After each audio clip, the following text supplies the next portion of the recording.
В подвале Пенсильванского университетского музея в деревянном ящике лежит глиняная табличка размером с ладонь. Ей больше 4000 лет. Ее нашли внутри запечатанного керамического кувшина среди развалин Ниппура, древнейшего шумерского города, в 1927-м. Кувшин не вскрывали 40 столетий. Когда археологи достали табличку и отправили ее в музей, каталогизатор попытался разобрать первые строки. Через 40 минут он бросил работу и написал в журнале: «Содержание мифологическое. Передать специалистам». Табличку убрали в ящик под номером N2847. Специалисты так и не пришли. Следующие 44 года табличка лежала в темноте. В 1971-м ее случайно нашла Элеонор Эшворт, молодая оксфордская филолог, которая разбирала 200 мелких табличек из старых экспедиций. Музейные сотрудники называли коллекцию ящиком отходов. Там хранились квитанции на зерно и записи о продаже скота. Но табличка N2847 оказалась не квитанцией. Писец по имени Энматар, чиновник храма бога Энлиля, утверждал, что фиксирует знание, полученное от отца, который получил его от своего отца. И так, до тех времен, когда боги еще ходили среди людей. Он описывал маленькое четвероногое существо, доставленное на землю богами-анунаками. Существо с глазами, которые светятся в темноте, с шерстью, от которой летят искры, с мягкими бесшумными лапами. Существо, которое спит 2/3 дня, но даже во сне продолжает охранять дом от сущностей, проникающих через невидимые разрывы между мирами. Это существо — кошка. И согласно табличке, у кошки на земле ровно одна задача — не ловить мышей, не развлекать хозяина, а охранять границу между тем, что мы видим, и тем, что видеть не должны. Эшворт, по имеющимся данным, несколько месяцев отказывалась публиковать перевод. Но самое жуткое в этой истории не сама табличка, а то, что произошло через 3000 лет после ее создания, когда целый континент решил, что кошки — порождение зла, и уничтожил их, а потом пришла чума. 13 столетие. Европа. Папа Римский Григорий IX выпускает церковный документ «Vox in Rama», направленный против религиозной группы в Германии, которую церковь считала еретической. В нем описывается ритуал поклонения дьяволу, во время которого участники якобы должны были целовать огромного черного кота, появлявшегося перед ними во время церемонии. Это один из первых официальных церковных документов, где кошка напрямую связывается с дьяволом. После этого отношение к кошкам в Европе постепенно меняется. На протяжении следующих 300 лет их преследуют, убивают и связывают с колдовством. Кошку начинают считать помощником ведьмы, существом, через которое она якобы получает силу от дьявола, поэтому женщина, державшая кошку в доме, могла сама вызвать подозрения. Английский натуралист Эдвард Топсел в 1658 писал, что помощники ведьм чаще всего принимали облик кошки и связывал это с опасностью, которую животное якобы представляло для человека. Преследования принимали разные формы. Во Фландрии, в городе Ипр, существовала традиция, во время которой кошек сбрасывали с башни городского собора, и она сохранялась до середины XIX столетия. В Париже, на площади Греф, во время праздника святого Иоанна разводили большой костер и бросали в него мешки с живыми кошками, причем на некоторых таких церемониях присутствовали французские короли.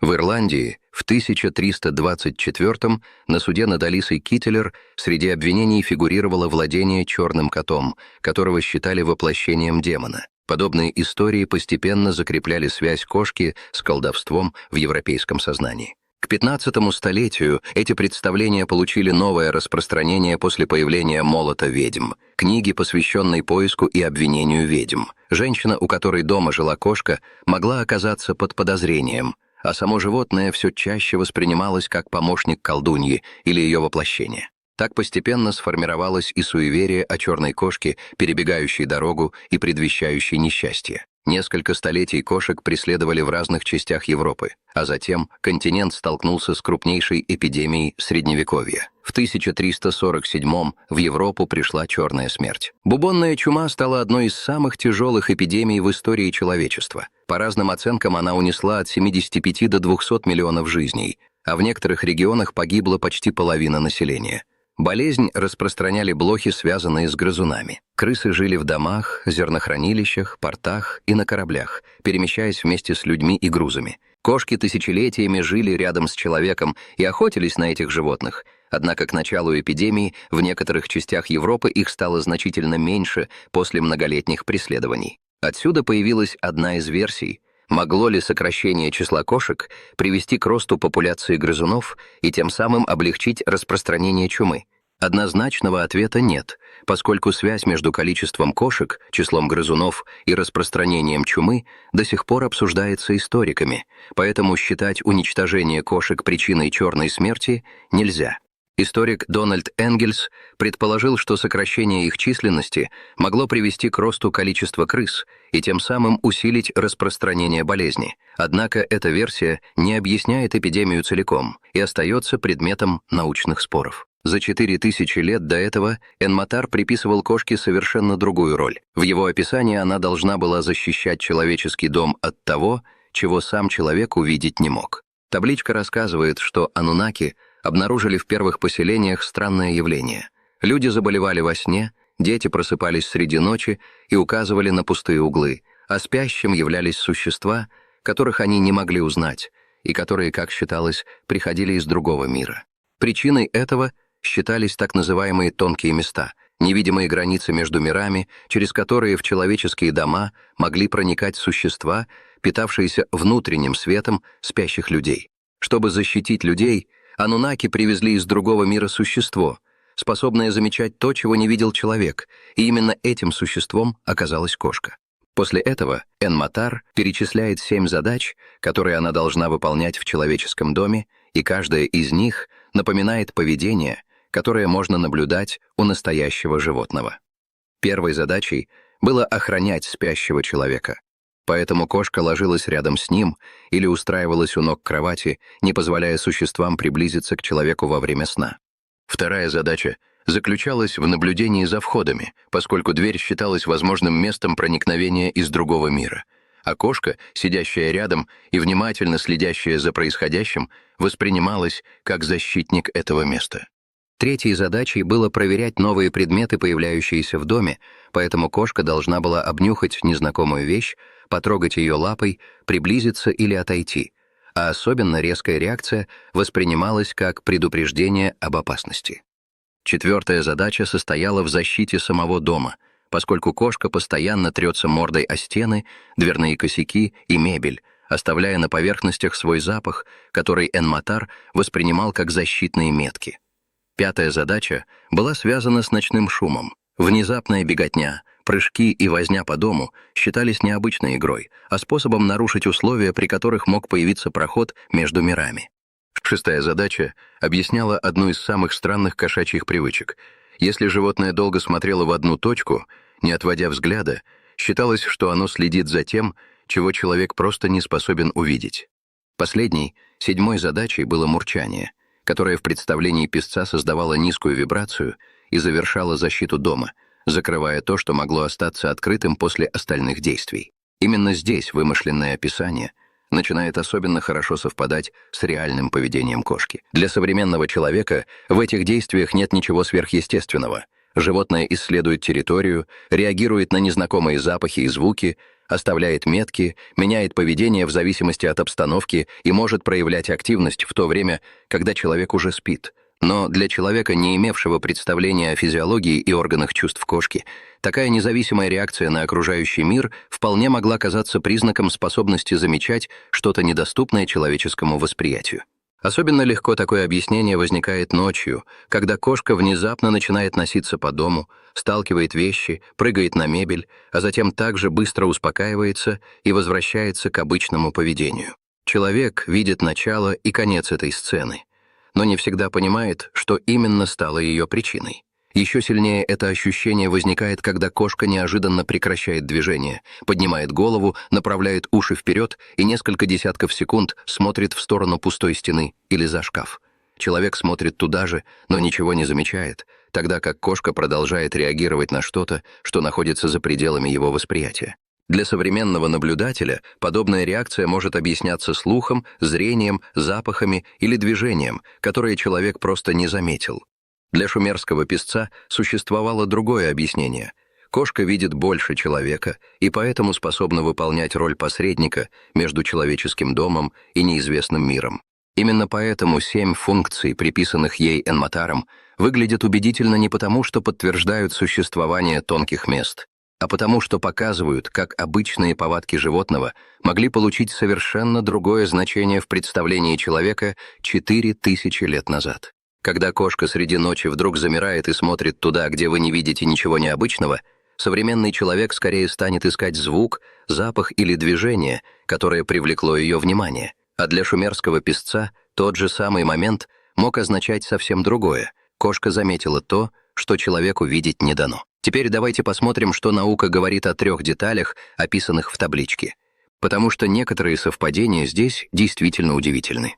Первая деталь — зрение. Табличка утверждает, что глаза кошки видят то, чего не видят человеческие глаза. За сетчаткой кошачьего глаза находится особый слой клеток, который отражает свет обратно через сетчатку. Благодаря этому кошка гораздо лучше человека видит при слабом освещении, а ее глаза светятся в темноте именно потому, что отражают попавший в них свет. Но есть еще одна особенность. Исследование 2014 года показало, что хрусталик кошачьего глаза пропускает часть ультрафиолетового света, который человеческий глаз не видит. Получается, кошка действительно воспринимает часть света, недоступную человеку. Писец описал это без научных терминов — существо, способное видеть невидимое. Вторая деталь — мурчание. Табличка называет его тщательно рассчитанной частотой. Ученые изучали мурчание разных видов кошачьих и обнаружили, что оно создает вибрации примерно от 25 до 150 Гц. Такие низкие частоты используются в медицине для воздействия на кости и мышцы, а НАСА изучала их как возможный способ уменьшить потерю костной массы у космонавтов.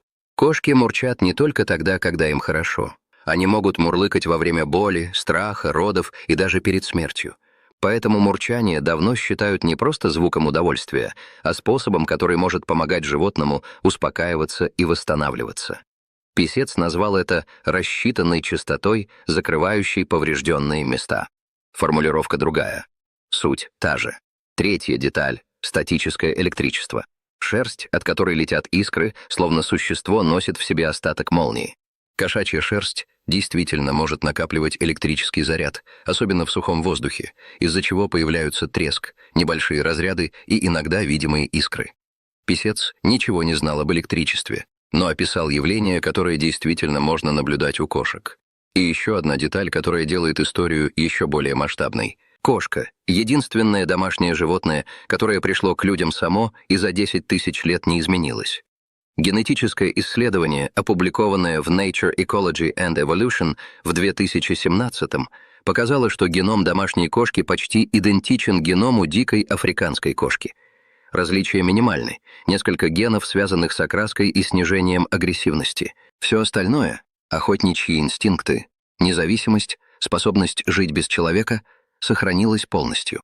Собаку вывели из волка целенаправленным отбором.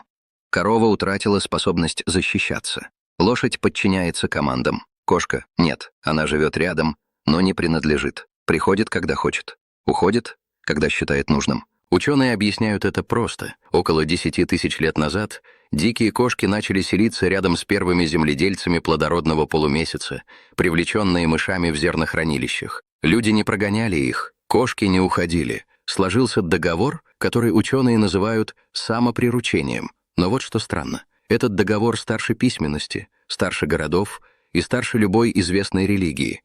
В 2004-м французский археолог Жан-Дени Винь обнаружил на юге Кипра, в древнем поселении Шелурокамбос, захоронение возрастом около 9,5 тысяч лет. В могиле лежал мужчина примерно 30 лет. Рядом с ним находились раковины, каменные топоры и другие инструменты, а всего в 40 сантиметрах от человеческого скелета лежали кости 8-месячной кошки. Кости сохранились в правильном положении, поэтому ученые пришли к выводу, что животное было похоронено специально, рядом с человеком. Результаты исследования опубликовали в журнале Science. Диких кошек на Кипре тогда не существовало, поэтому животное должно было попасть на остров с материка, скорее всего, вместе с людьми. 9,5 тысяч лет назад кто-то перевез маленькую кошку через Средиземное море, а после ее смерти похоронил рядом с человеком. Это захоронение на 4000 лет старше первых известных изображений кошек в Египте, старше шумерских табличек и старше самой письменности. А спустя несколько тысяч лет в Египте кошка стала частью огромного религиозного культа. Богиня Бастет считалась защитницей дома и семьи, а в ее священном городе Бубастисе археологи нашли сотни тысяч кошачьих мумий. В Бени-Хасане обнаружили еще огромное количество захоронений, а в Саккаре нашли тысячи бронзовых статуэток и других подношений. По современным оценкам, в Египте могли быть мумифицированы миллионы кошек. Геродот писал о празднике Бастет, на который, по его словам, собирались сотни тысяч людей. После смерти домашней кошки хозяева могли сбривать брови в знак траура, а убийство кошки считалось тяжелым преступлением. Диодор Сицилийский рассказывал даже о случае, когда разъяренная толпа убила римского посланника после того, как его колесница случайно задавила кошку. В 525 до нашей эры персидский царь Камбис, второй, если верить античным авторам, использовал отношение египтян к кошкам во время битвы за Пелусий. Персидские воины якобы несли перед собой священных животных, рассчитывая, что египтяне не станут атаковать их из страха причинить кошкам вред. Персы победили, а вскоре Египет оказался под их властью. Миллионы мумий, храмы в честь богини с кошачьей головой, строгие наказания за убийство кошки и огромные праздники в ее честь показывают, насколько далеко зашло почитание этого животного. И если бы такое отношение существовало только в Египте, его можно было бы считать особенностью одной культуры, но похожие представления возникали в самых разных местах, независимо друг от друга. В Японии существовал образ бакенеко – кошки, способной превращаться в сверхъестественное существо. Манеки-неко – фигурку кошки с поднятой лапой, до сих пор ставят у входов в дома и магазины как символ защиты и удачи. В исламской традиции кошки пользовались особым уважением. В скандинавских преданиях колесницу богини Фрейи тянули две кошки. В кельтских историях кошка охраняла границу между человеческим и потусторонним мирами, а в славянских поверьях домовой иногда принимал облик кота. Разные культуры и эпохи снова и снова наделяли кошку одной особой ролью – хранителя дома и границы между известным и неизвестным. Мы проверили каждую деталь этой истории. И вот что выяснилось. Табличка N2847 не зарегистрирована в каталогах Пенсильванского университетского музея. Писца по имени Энматар шумерологи не знают. Элеонору Эшвард не удалось найти ни в списках музейных сотрудников, ни в Оксфордских реестрах. В отчетах о раскопках Нипура нет упоминания о запечатанном кувшине с табличкой о кошке. История впервые появилась на бразильском YouTube-канале «Ligado no Desconhecido» в 2026. Авторы канала прямо указывают в описании к видео, что некоторые их ролики содержат элементы вымысла и драматизации. Они берут реальные места, реальных людей, реальные научные факты и объединяют их вокруг придуманного артефакта, создавая историю, которая выглядит как настоящее расследование. Это хорошо сделанная легенда. Но именно легенда. Однако все, что эта легенда использует в качестве фундамента, существует в реальности. И некоторые из этих реальных фактов удивляют сильнее, чем любая выдуманная табличка. В 2009-м Миннесотский университет опубликовал результаты десятилетнего исследования с участием более 4000 американцев в возрасте от 30 до 75 лет. Ученые сравнивали здоровье тех, кто жил с кошкой, и тех, у кого кошки не было. Результат: владельцы кошек показали на 30% более низкий риск смерти от инфаркта по сравнению с теми, у кого кошки не было. 30%. Это больше, чем эффект некоторых препаратов для снижения холестерина. Исследователи связали это со снижением уровня кортизола, гормона стресса. Присутствие кошки рядом с человеком снижает частоту сердечных сокращений, артериальное давление и уровень тревожности. Причем кошки оказались эффективнее собак. По мнению авторов, это может быть связано с тем, что кошки чаще сидят на коленях и их гладят, а именно поглаживание запускает механизм снижения стресса. Отдельное исследование 2022, опубликованное как обзор в научной литературе, показало, что владельцы кошек на 42% реже страдали от повышенного артериального давления. То есть кошка, которая просто лежит рядом с вами на диване и мурчит, измеримо защищает ваше сердце. Энн-Матар писал, что кошка закрепляет внутренний свет спящего человека. Современная наука говорит, что кошка снижает кортизол и частоту сердечных сокращений. Формулировки разные, направление одно. И еще одна деталь, о которой мы не говорили. В 2021 группа нейробиологов из Сассекского университета провела исследование так называемого медленного моргания, когда кошка смотрит на человека и медленно закрывает и открывает глаза. Ученые обнаружили, что если человек отвечает кошке тем же жестом, медленным морганием, кошка с большей вероятностью подходит к нему. Этот обмен взглядами работает как форма общения, которую исследователи назвали «кошачьей улыбкой». Но вот что интересно. Когда кошка смотрит на человека и медленно моргает, частота ее мурчания увеличивается, а вместе с ней растет и воздействие на нервную систему человека. Табличка Энн-Матара описывала взгляд кошки как барьер, удерживающий границу. Наука описывает его как инструмент коммуникации, влияющий на физиологию обоих участников. Кошка — единственное животное, которое пришло к человеку само. Единственное, которое за 10 тысяч лет генетически почти не изменилось. Единственное, чье присутствие измеримо снижает риск смерти от инфаркта на 30%. Единственное, чье мурчание создает вибрации в диапазоне, применяемом в медицинской терапии. И единственное, на которое человек смотрит с ощущением, что оно знает что-то, чего не знает он. Ваша кошка когда-нибудь смотрела в пустой угол посреди ночи? Напишите в комментариях, что она там видела. Если вам понравилось это расследование, подпишитесь на канал и обязательно посмотрите другие ролики. Каждый из них открывает новую загадку.